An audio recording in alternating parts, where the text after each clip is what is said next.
Mi nombre es Daira Villalón y voy a hablar acerca de la hermenéutica en la práctica clínica. Mi subtema es la hermenéutica de la sospecha. Bueno, primero voy a empezar hablando de su precursor. Paul Ricoeur nació el 27 de febrero de 1913. Hay dos hechos principales en su vida. El primero de ellos es que nació en una familia devota protestante, lo cual lo hacía ser miembro de una minoría religiosa en Francia. El segundo es que su padre falleció en la Primera Guerra Mundial en 1915, es decir, cuando él tenía 2 años de edad. Fue educado por familiares a través de una pensión que se les entrega a los niños que quedan huérfanos debido a la guerra. Él fue una persona intelectualmente precoz, amante de los libros, y esta inclinación al estudio estaba motivado por sus familiares por el estudio de la Biblia. En 1933 estudió una licenciatura en la Universidad de Rennes. En 1934 decidió estudiar filosofía, influido por Marcel, y en 1935 se licenció de la carrera de filosofía. Su carrera se vio interrumpida por la llegada del acontecimiento de la Segunda Guerra Mundial. Por lo tanto, en 1939 fue movilizado a lo que fue el ejército de Francia. Su unidad fue capturada en esta invasión de Alemania hacia Francia en 1940 y estuvo prisionero entre 4 a 5 años. Después de la guerra, él consiguió una plaza en la Universidad de Estrasburgo, donde estuvo desde 1948 hasta 1956. Aquí fue donde publicó bastantes obras y esto hizo que su reputación como experto en fenomenología se hiciera como más popular en Francia. En 1956 consiguió una cátedra en la Universidad de Sorbona, en donde marcó su ascenso y le hizo ser de los filósofos más famosos. De 1965 a 1970 consiguió trabajar en la Universidad de Nanterre. Esta universidad iba empezando, por lo que él esperaba poder crear una universidad con su visión, pero estuvo más envuelta en protestas como el movimiento de mayo del 68, el cual estos protestantes desautorizaban lo que eran las organizaciones políticas y sociales de su época. Él, además de estar interesado en lo que era la fenomenología de Husserl, se volvió un precursor de una corriente interpretativa de 1970, lo cual es la hermenéutica. De 1970 a 1985 estuvo en la Universidad de Chicago, donde se familiarizó con lo que era la filosofía de Estados Unidos y las ciencias sociales. De aquí salieron dos trabajos muy importantes, lo cual es Metáfora viva y Tiempo y narración. Después volvió a Francia y sus trabajos estuvieron caracterizados con la división de las tradiciones intelectuales nacionales. Él recibió muchos premios.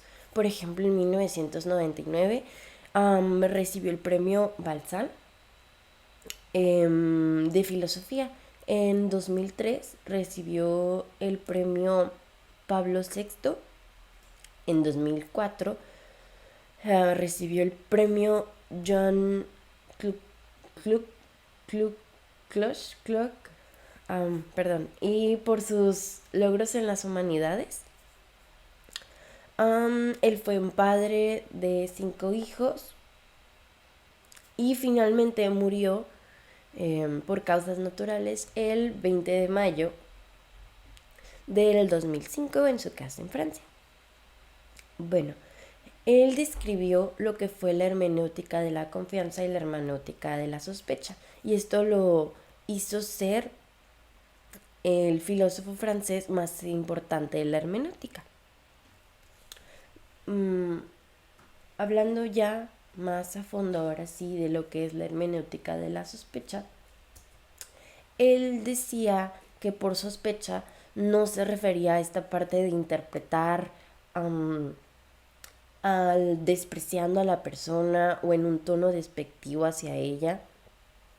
Tampoco era interpretar lo que eran estas motivaciones como si la persona tuviera malas intenciones, sino que lo que buscaba eran las motivaciones que se encontraban detrás de las afirmaciones de una teoría de significados, los cuales podían ser impulsos, podían ser también intereses de clases o deseos de poder. Él nos habla de recuperar y restaurar el significado. Esto es que él planteó una hermenéutica de la distancia, es decir, entre el emisor y el receptor existiría una distancia, y en esta parte es donde surge lo que es la interpretación. Surge una teoría cuyo modelo es el texto. Nos dice que al emitirse el texto existe un desarraigamiento por parte de la intención del autor y esta obra se vuelve independiente con respecto a él. Es decir, que este vínculo, esta relación entre el autor y lo que quiso decir, llamémoslo así, desaparece. Por lo tanto, el papel del lector con la hermenéutica es extraer un yo, un Dasein. Este es el papel ahora sí de la interpretación, es lo que busca hacer, extraer ese ser en el mundo que está en el texto.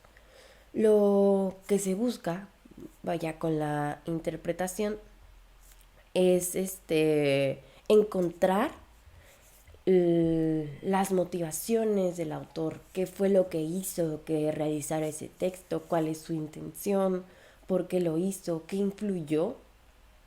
Vaya, buscar ese significado que el autor quiso darle al texto.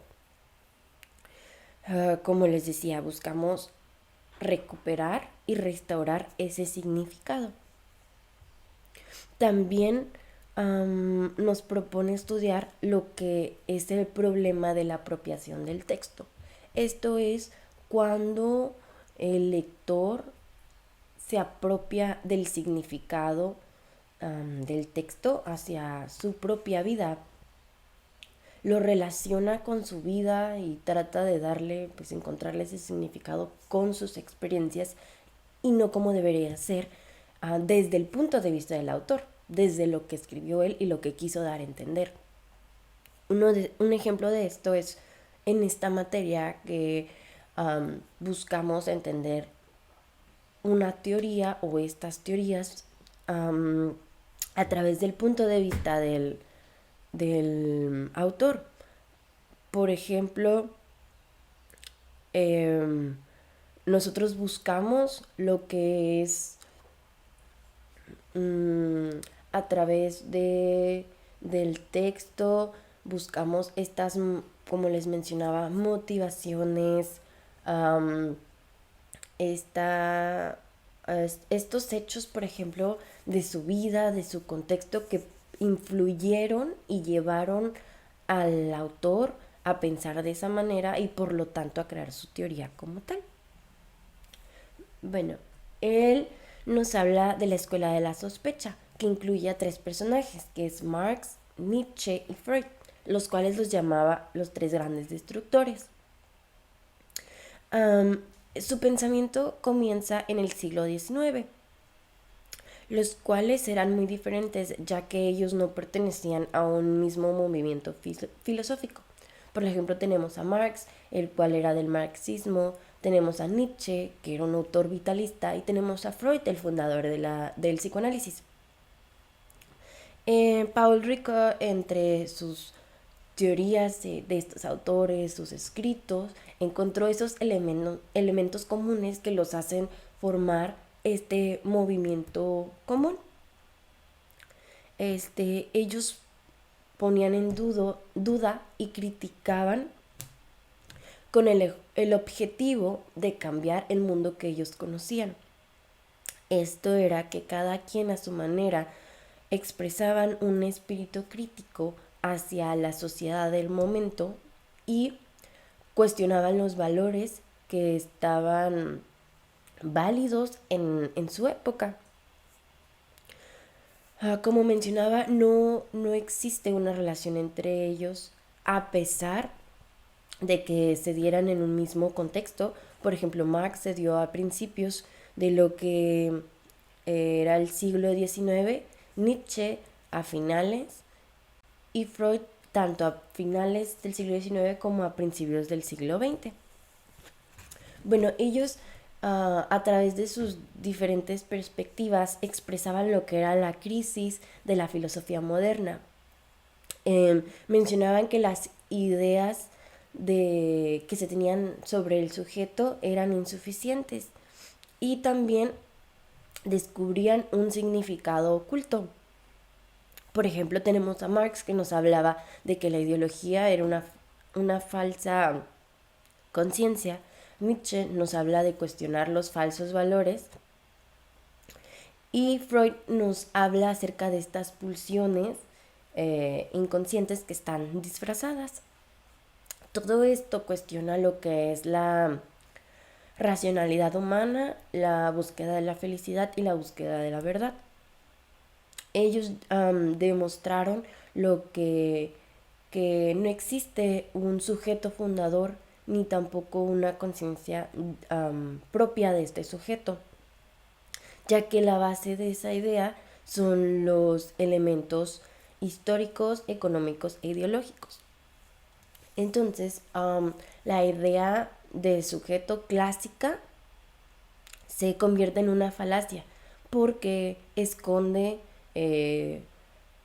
unos elementos que lo condicionan. También crear una filosofía basada en dicho concepto se volvería una falacia, o sea, se invalida. Igual también esta idea de conciencia es una falacia. Esto es porque el sujeto no puede construirse a sí mismo. Él es el resultado de los condicionantes históricos, sociales, morales y psíquicos. Bueno, ellos inventan una nueva forma de interpretación. Esto es que a partir de la sospecha del lenguaje, nos dicen que las cosas nunca dicen lo que son y que las cosas pueden hablar sin lenguaje. Esto nos habla acerca de un mensaje oculto que hay detrás de las cosas. Ellos sospechan de los valores que las sociedades europeas han aceptado como válidos que provienen de la Ilustración. Es este movimiento tanto cultural como intelectual que se desarrolló en el siglo XVIII. También sospechan acerca de la libertad del hombre, que está limitada por el Estado, la religión y otros factores. Sospechan también que la sociedad occidental está sustentada por un error. Es esta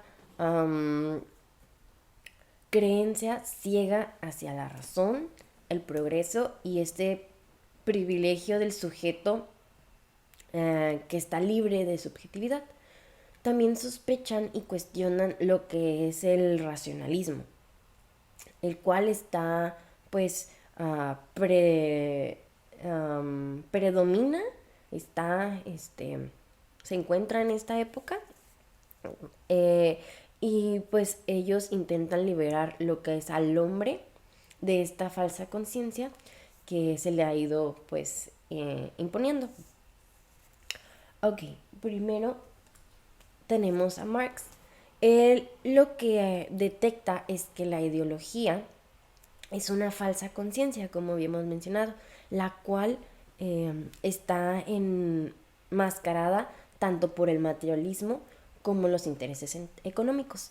Regresando un poco al tiempo en donde él se encontraba, hablamos que la sociedad del siglo XIX vivió ciertas circunstancias desastrosas.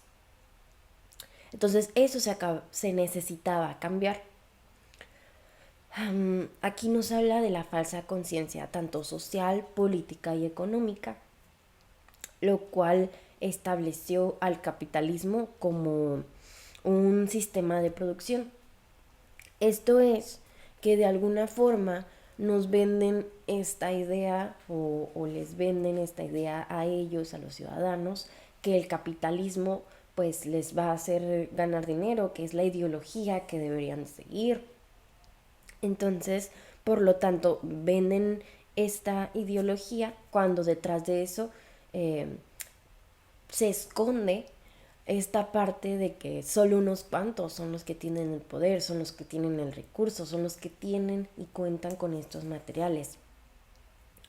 Um, um, entonces, de esta forma,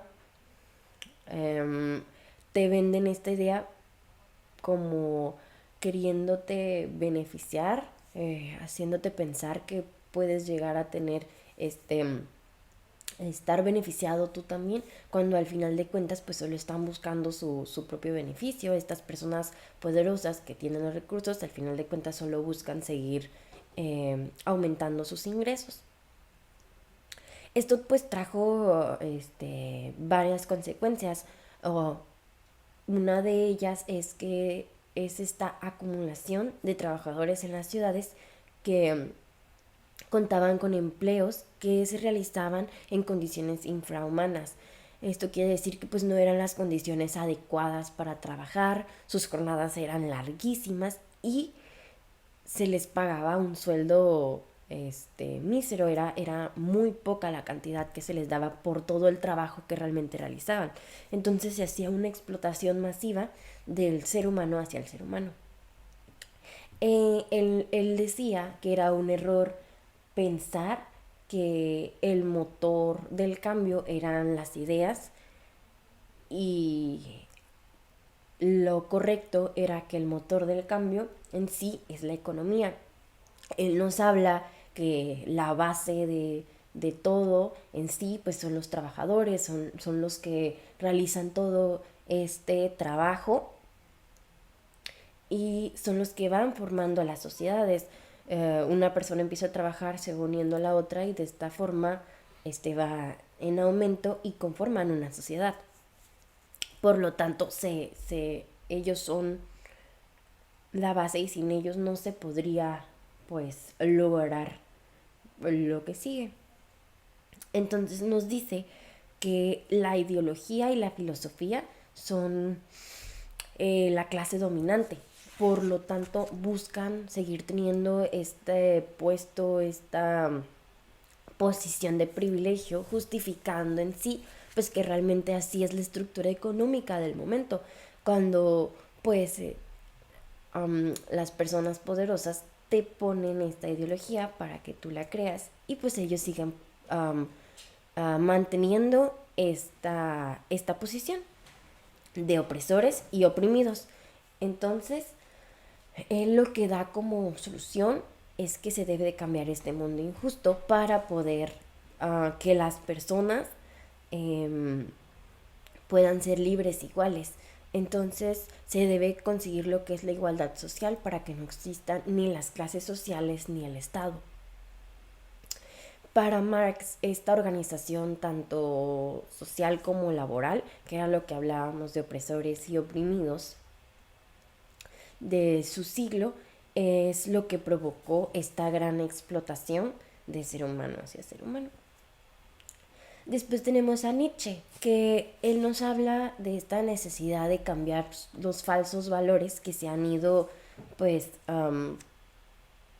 implementando, que han dominado a la sociedad occidental a través de la historia.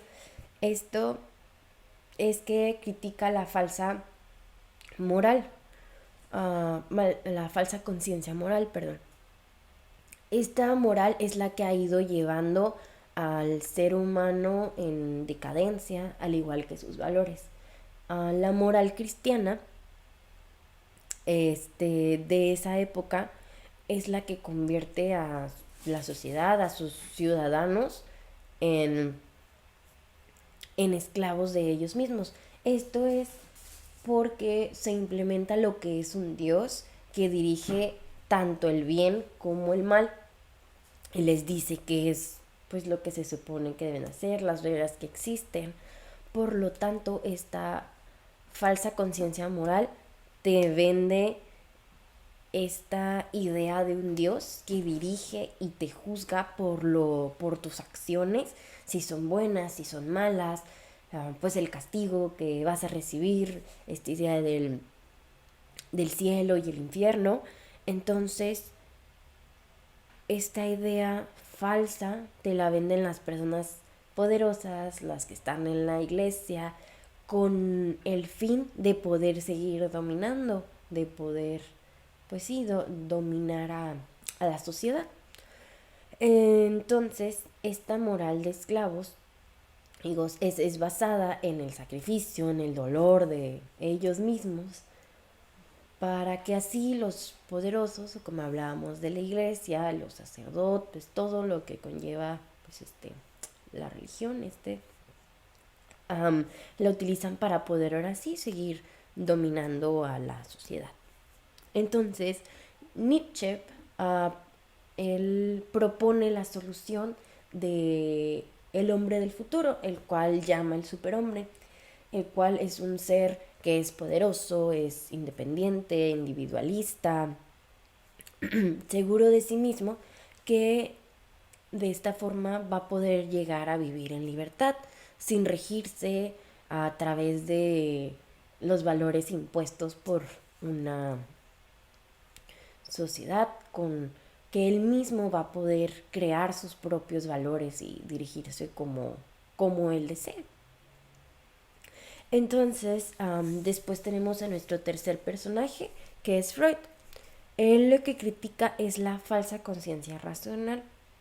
Él hace una relación, establece esta relación entre el ser humano y la razón y nos explica que en sí la psique, la mente humana, es irracional y se basa en pulsiones inconscientes que realmente pues no conocemos, pero son las que dirigen tanto nuestra vida como nuestra conducta. Entonces en este tiempo lo que critica es que se vende la falsa idea de que la razón, la conciencia racional, esta parte es la que dirige, que lo haces de manera consciente, que tú le decides, cuando en realidad él nos habla de que va más allá, que hay algo en nosotros inconsciente que es lo que realmente motiva a las personas a hacer, a comportarse como es que lo hacen. Entonces son estas motivaciones humanas irracionales y por lo tanto causadas por el inconsciente. Entonces él piensa que el ser humano construye su psique organizando necesidades y pulsiones. Y esto es a través de la interacción con su medio familiar, social y cultural. Principalmente esto es con los padres, ya que son con las primeras personas que interactuamos y pues nos ayudan o influyen en poder construir nuestra psique. Él nos habla que el hombre produce internamente conflictos. Por ejemplo, tenemos al yo y sus pulsiones sexuales que de alguna forma exigen esta satisfacción, existen que se satisfagan, perdón. Por lo tanto, él tiene que relacionarse socialmente y al mismo tiempo enfrentar um, lo que exige la realidad, las normas morales que le imponen esta parte del super yo y aparte las exigencias del ello acerca de sus deseos y pues esta satisfacción que espera. También pues nos dice que hay una lucha constante entre lo que son los instintos, las pulsiones agresivas y destructoras y aparte su ambiente cultural. Esto nos habla del principio del placer y el principio de realidad. El primero es el que busca pues el placer y evita el desplacer, pero pues constantemente se enfrenta a lo que es la realidad y pues lo que está impuesto como correcto tanto socialmente como culturalmente. Entonces, de alguna forma está en esta lucha constante de lo que quiere, de esta búsqueda del placer, pero pues al final de cuentas está regido por lo que está impuesto en la sociedad. Que de aquí pues viene lo que es la realidad. Entonces, él nos habla de que al final de cuentas el inconsciente, porque pues esto se realiza de manera inconsciente, es el que domina y rige pues los actos del ser humano. Entonces él nos propone una solución, la cual es una vía de escape para poder defendernos. Esto siendo a través de la terapia psicoanalítica, la cual nos permite liberar lo que es nuestro inconsciente para poder defendernos. Para poder así vivir en paz, con los demás. Entonces nos menciona que la insatisfacción, si no se encuentra este placer, se buscan unos sustitutos, como puede ser el arte, como puede ser la ciencia, el trabajo, la religión, drogas, algo que te dé ese placer cuando pues realmente no es lo que en sí te están pidiendo tu inconsciente. Pero pues de alguna forma se evita lo que es el displacer. Bueno, ahora nos concentraremos en Freud y la interpretación. Bueno, él nos enseña a través de su negación a interpretar cada información, cada palabra, todo lo que nos diga el paciente. Nos enseña a interpretarlo de manera que esto es lo contrario a lo que nos dicen conscientemente. Era lo que mencionaba acerca de la sospecha. Buscamos esas motivaciones detrás de sus afirmaciones, qué es lo que nos ocultan. O sea, en este caso, conscientemente nos dicen algo, pero sería lo contrario. Un no puede ser un sí puede ser un no. Buscamos la verdad de sus pulsiones. En este caso, pues no es racional. O sea que destruye, como habíamos mencionado, esta falsa conciencia para poder restituir, encontrar el sentido. Busca ese sentido original, lo que hay detrás, lo verdadero. De esta forma, duda de la semántica racional, el lenguaje, lo que nos dice de manera consciente para poder ahora sí dar paso o poder encontrar, ir más allá para llegar a lo que es la semántica del deseo, o sea, lo que nos quiere decir realmente lo inconsciente. Bueno, aquí nos dice que la hermenéutica de Freud asume que como lo mencionaba, la conciencia siempre niega y disfraza la verdad. Por lo tanto, tuvo que llevar al paciente a través de una teoría de motivaciones ocultas. A través de su teoría era ir buscando qué es lo que iba ocultando, lo cual Ricoeur lo llamó como ciencia mediadora del significado.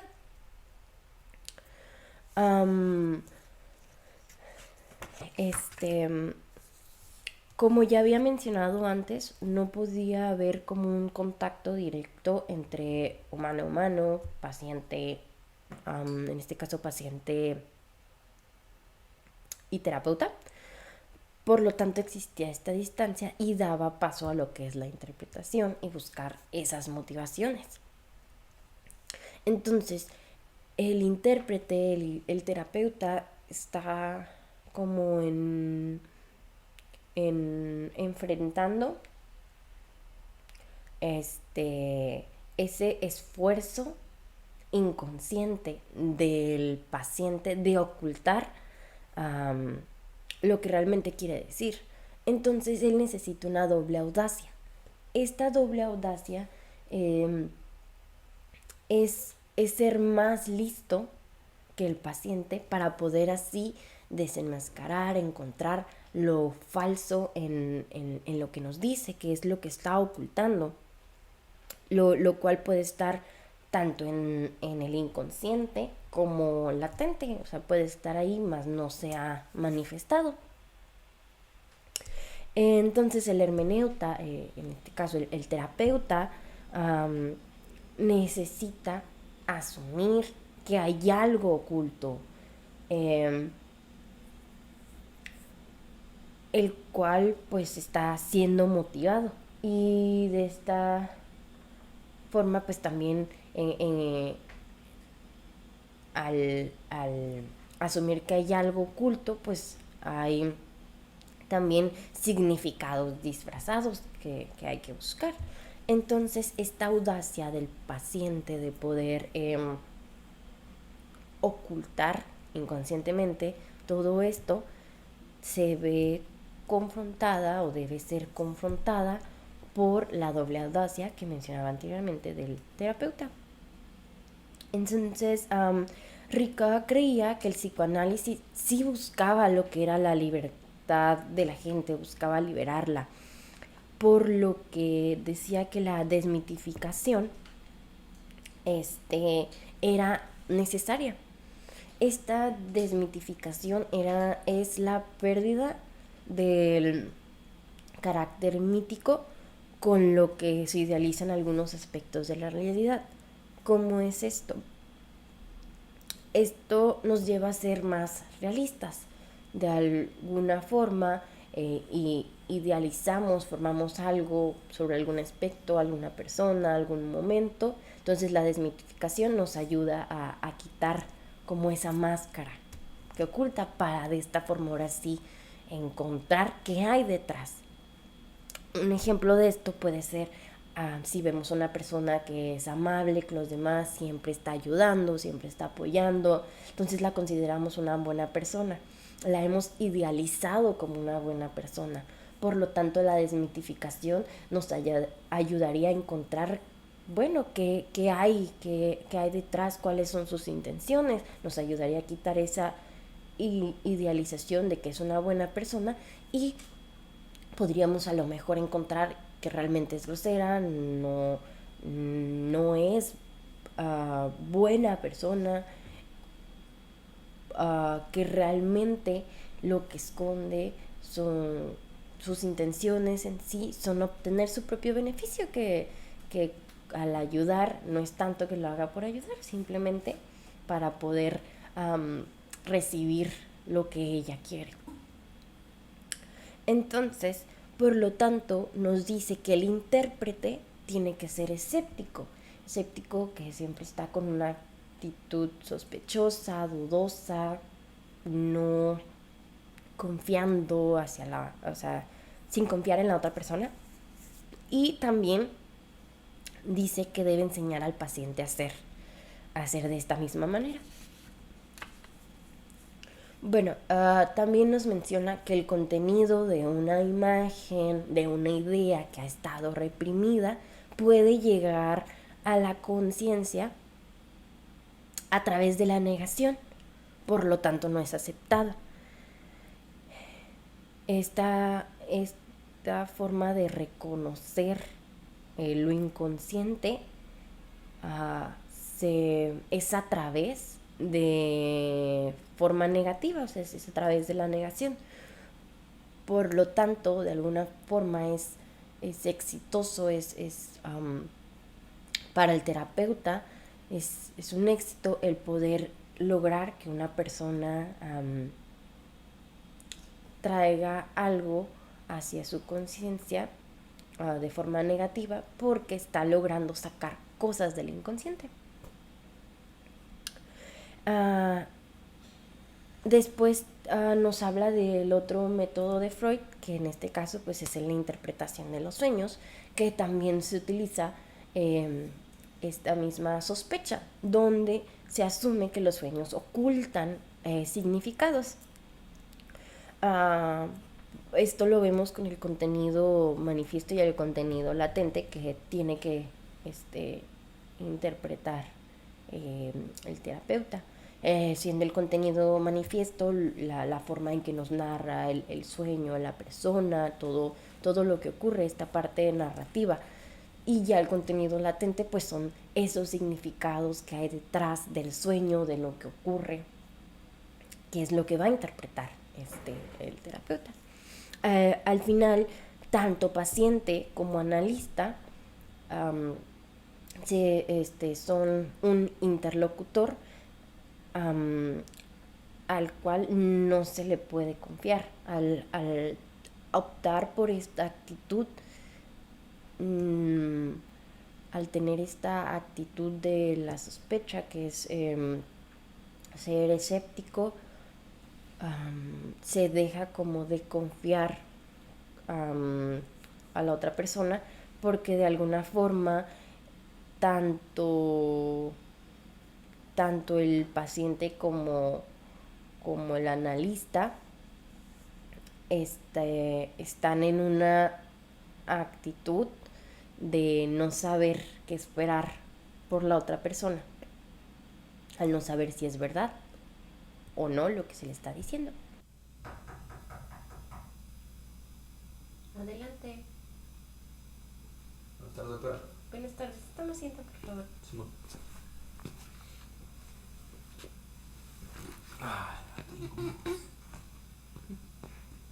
Bueno, cuéntame cómo te va, qué ha pasado.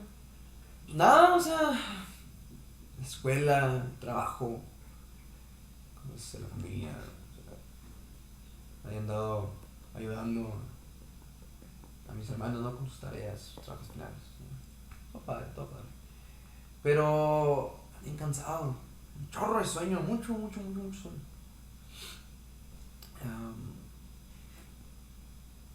O sea, sí puedo dormir, pero el problema es que tengo sueños bien raros. Tan raros que me despiertan, pues. Y es un rollo enorme así tener que volverme a dormir, o sea, conciliar el sueño. Está canijo. Y los niños están bien raros, o sea, neta. Los he estado teniendo como desde que inició la cuarentena. Raros, bien raros, o sea, sueños bien raros. No sé. ¿Por qué? ¿Quién sabe? Pero significan algo. Sí, He escuchado. todo sueño es interpretable. Esto es que lo que soñamos tiene un mensaje de nuestro inconsciente. Entonces vamos a ver qué puede significar. Cuéntame todo lo que recuerdas de tu sueño. Me quedé dormido, bueno, el último, es que me quedé dormido hace poquito, no sé ahorita que venía para acá, me quedé dormido en el Uber. Y está saliendo bien raro, pues, o sea, no tengo tendencia a suicida, neta. Estaba yo solo en el cuarto y veo la ventana y por alguna extraña razón me quiero aventar. Digo, no tengo tendencias suicidas, claro.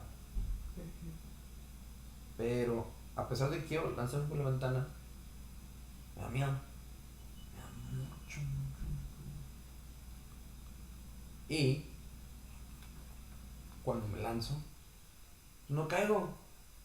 Estoy volando, empiezo a volar, empiezo a volar. Me voy hasta que me pierdo. Pero en el proceso, pues me da miedo. Y cuando estoy volando también, así, ay, no me voy a caer. Sí. Sí. Ok. Ese rollo. Bueno, dentro del psicoanálisis, volar en sueños puede significar o estar relacionado con un impulso reprimido de ser personas independientes o autónomas. ¿Hay alguna situación que ocurra así o que esté relacionada en tu vida? Independiente. Sí, independiente. No. Como ya voy a grabar, Okay. como se llama a grabar y pues ya estoy viendo dónde consigo trabajo. Y pues no tengo problemas, soy responsable, me aplico, pero no tengo problemas, pues, o sea. ¿Listo? ¿Quién sabe? A lo mejor y sí. Pero, o sea, si tú me avientas al ruedo, digo, vale, va, pues bueno, sin problema, Okay. es hora, ¿no? Bueno, mencionas que no tienes problemas con esta situación, Ey, que podrías estar listo para esto, y, pero en tu sueño me dices que te sentías asustado durante el proceso sí, y hasta al estar volando, ¿no? Me da la impresión que podría asustarte dar este paso en tu vida. ¿Tú qué piensas de eso?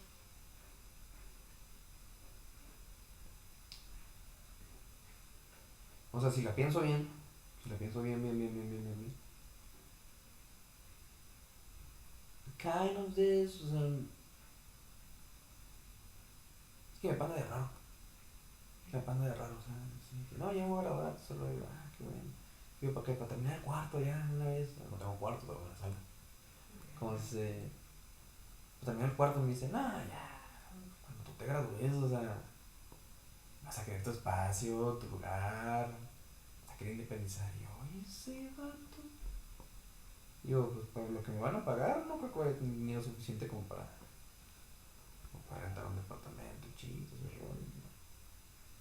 O sea, sí suena interesante la idea, pues, pero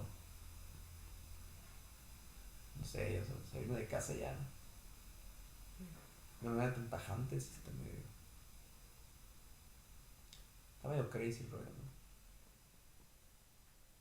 ¿no? Ahora voy a hablar acerca de los costos clínicos de la hermenéutica de la sospecha. Aquí se nos mencionan tres.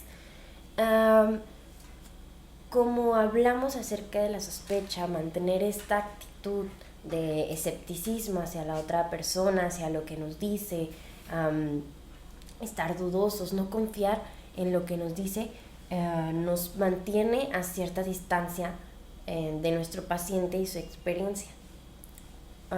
Esto es que no nos involucramos tanto con lo que nos está diciendo. Va más allá, estamos buscando qué hay detrás todo el tiempo. Entonces, por lo tanto, simplemente lo objetivamos y reducimos sus experiencias a categorías, tanto si es falso o es verdadero. Otra de los costos clínicos es que esa actitud que yo estoy tomando de, como decíamos, de escepticismo, de sospecha, puedo hacer que mi paciente la tenga, pero aparte de hacia mí como terapeuta, hacia sí mismo. Esto pues terminaría llevando a objetivarse a sí mismo, a sospechar acerca de sus experiencias, de lo que siente y hasta tener hasta una cierta distancia consigo mismo y desconfiar de él mismo. La tercera de ellas nos dice que si estamos muy comprometidos con esta hermenéutica acerca de esta sospecha, no solo es que tendríamos esta actitud de escepticismo con nuestro paciente, sino que puede llevar a tenerlos con nosotros mismos, estar distanciados y a tener esta actitud, tanto para mi propia experiencia, o sea, para cómo me siento, y nos puede llevar a estar menos disponibles emocionalmente para poder atender a nuestros pacientes. Y también, pues, si ya optamos por tener esta actitud, nos puede llevar a seguir tratando a nuestros pacientes con escepticismo y también con una actitud de superioridad.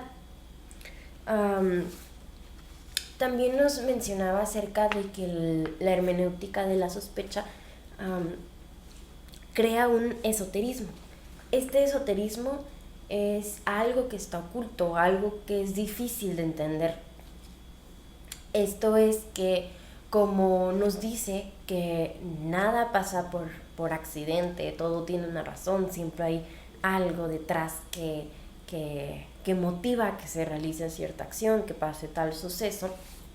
Entonces hay algo oculto y solo las personas que están involucradas en esta teoría, en este contexto, que entienden lo que es el psicoanálisis y entienden cómo es que se interpreta esta información, son las que pensarían que la forma de interpretar o los resultados les resultaría coherente, les daría sentido. Esto es que si llega un paciente, tú siendo psicoanalista, te platica de una situación y tú le das una interpretación de que a lo mejor es un complejo de Edipo no resuelto, probablemente para otra persona que no esté dentro de este contexto lo entienda, no le haya sentido o piense, si está involucrado a lo mejor con otra teoría, piense que es alguna otra razón. También esta hermenéutica como un sistema interpretativo se enfoca en lo que son las brechas, estas omisiones o estas incongruencias dentro de lo que nos cuenta el paciente. Esto es porque, como dijimos, que nada pasa por accidente, hay alguna razón por la cual puede que el paciente no esté diciendo la historia de una manera segura o una manera igual, porque está ocultando algo. Esta actitud puede o no estar presente, o sea, el analista puede tomarla o no tomarla, y el paciente puede estar o no intrigado o inquieto, porque a lo mejor pues no confía o sabe que de alguna forma dudan de él. Puede pasar ambas, pero como esta teoría nos dice que siempre nos están ocultando algo, nos lleva a tener esta distancia con el paciente. Por lo tanto, no se crea esta relación de confianza y hay una distancia entre nosotros, no se crea como ese vínculo, porque pues seguimos desconfiando de la otra persona.